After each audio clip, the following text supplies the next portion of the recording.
চিংড়ি মাছ দিয়ে আমরা অনেক রকম রেসিপি খেয়েছি সবাই, কিন্তু এই চিংড়ি মাছের ফেলে দেওয়া মাথা দিয়েই যে এত সুন্দর একটা রেসিপি তৈরি হয় সেটা আপনারা এই ভিডিওটা না দেখলে জানতেই পারবেন না। এখানে আমি 200 গ্রাম মতো লাল ডাল নিয়েছি। লাল ডালটা 1 ঘন্টা আগে ভিজিয়ে রেখেছিলাম। এবার এই ডালটা বেটে নেব। তার জন্য এখানে মসুর ডালটা আমি মিক্সির জারে নিয়েছি। তার মধ্যে দিয়েছি 2-3টে কাঁচা লঙ্কা, একটু আদা কুচি, আর দিলাম চিংড়ি মাছের মাথাগুলো দিয়ে বেটে নিয়েছি। দেখুন, এবার একটা পাত্রে এটা নিয়ে এর উপরে দিচ্ছি কিছুটা কুচি করে রাখা পেঁয়াজ, পরিমাণ মতো নুন, আর কালারের জন্য দিচ্ছি একটু হলুদ আর লঙ্কার গুঁড়ো, আর দিচ্ছি ধনে গুঁড়ো। এবার হাত দিয়ে এটা সমস্ত মেখে নিতে হবে ভালোভাবে। এবার কড়াইয়ে সর্ষের তেল গরম করে ছোট ছোট বড়ার আকারে এটা দিয়ে দেব আমি। আপনারা চাইলে সাদা তেলেও এটা করতে পারেন।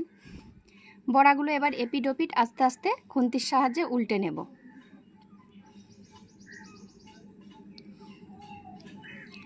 দেখুন, খুন্তির সাহায্যে এপিট ওপিট উল্টে আমি লাল লাল করে ভেজে তুলে নেব। এই দেখুন, একদম চিংড়ি মাছের মাথা দিয়ে মসুর ডালের বড়া রেডি। গরম গরম ভাতের সাথে ডাল দিয়ে পরিবেশন করলে খুবই সুন্দর লাগে, আর কোনো তরকারি আপনাদের লাগবে না এই মসুর ডালের এই বড়াটা বানালে। চিংড়ি মাছের মাথা দিয়ে একবার বানিয়ে আপনারা খেয়ে দেখবেন।